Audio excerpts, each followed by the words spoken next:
Hello and welcome on the SocialSim talk show. Today I will be discussing the coronavirus outbreak. I'll be discussing it along my own experience as an exchange student in Seoul, South Korea, and also how my friends, family, acquaintances react to it, the locals here, and afterwards I'll be answering some questions about my daily routine, which have been asked by Rashid first from Romania via DM on my Instagram account.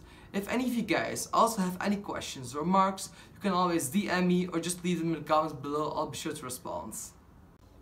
Alright, so for the new viewers, my name is Simon and I'm hosting these talk shows normally with multiple people, but today I'm doing one by myself. And to explain a bit about my situation right now, I'm in Seoul University of Applied Sciences student in Bruges, Belgium, and I got this amazing opportunity to come study in the Sejong University. I started planning it about 1.5 years ago, long before the coronavirus outbreak was even discussed. So all my friends, family were like, don't go, it's a hotspot. On the website of Belgian diplomacy, they do say most touristic attractions are closed. I don't know all of them, of course, but most of the ones I want to visit were open. Only some museums were actually closed. So that's a good thing in Korea right now, like everything just keeps going. Compared to my friends in Europe, they're all like, wow, we're in a lockdown. And that's actually why I think the Korean government is treating this very well. They just did something before it got out of hand. And that's actually why I'm so impressed by this country. They're so efficient, something needs to happen and they just do it. So I think my friends and family right now do believe I'm safer here. I don't think it's actually that easy to go back now. So to talk a bit more about the locals here and how they're treating me. Of course, it was a big change, the culture shock. Even though it wasn't that much, it's still kind of Western here. But yeah, the culture shock, the people here, you know, and then the coronavirus outbreak as well. So I think I'll just illustrate it with an example. I came here in Sejong University wanting to get to my dorm after a 24-hour flight and drive and, you know, to get here. But yeah, I had to go to the bank to deposit my money to pay for the dorm. And I had to wear a mouth mask, but I couldn't find any in Belgium, so I didn't bring one. I didn't think it was necessary at that point, which sounds incredibly stupid now, I know, but it was a month ago.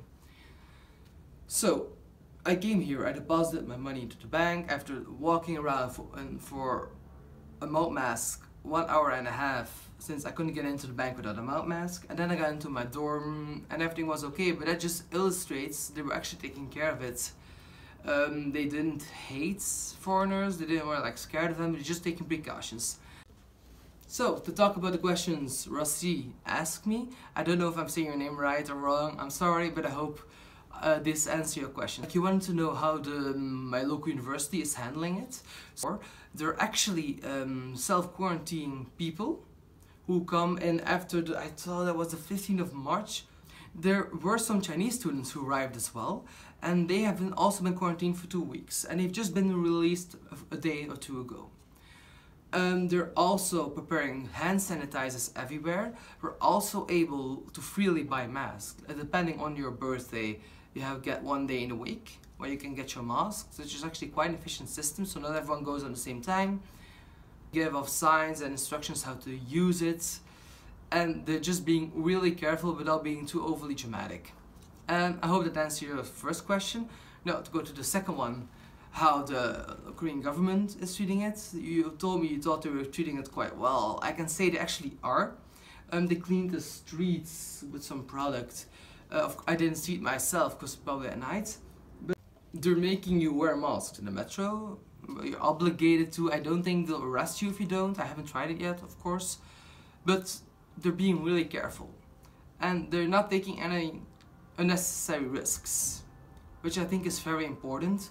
You also have these stops by the hospitals where you can just like park in with your car. You don't even have to get out of your car. They just take a sample, and in 10 minutes you know if you have coronavirus or not. And then they can easily take you into quarantine. What else are they doing? If they suspect you have the virus and you refuse to get tested, you get a fine, which makes me feel it's a bit aggressive, but also I don't think it's just a mentality here. People just go along with rules in such situations. They don't panic, they don't do anything bad, they just like follow the rules, stick to situations, and well, we know the results. It actually works. Alright guys, so that was the second SocialSim talk show. It ended. Makes me happy. I really want to know what you guys think about it. So if you just want to DM me or leave something in the comments or comment on my post on my Instagram, I'll be sure to respond. If you have any questions about tips and tricks, things you would like to know as well, about the more practical side of things I'm doing here, so less like the theoretical or the way I live, but like more tips and tricks how I deal with life and career right now, you can always ask me, DM me. I'll be sure to tag you into the video as well and answer all your questions, of course. Alright, thank you, and take care of yourself in these dangerous times.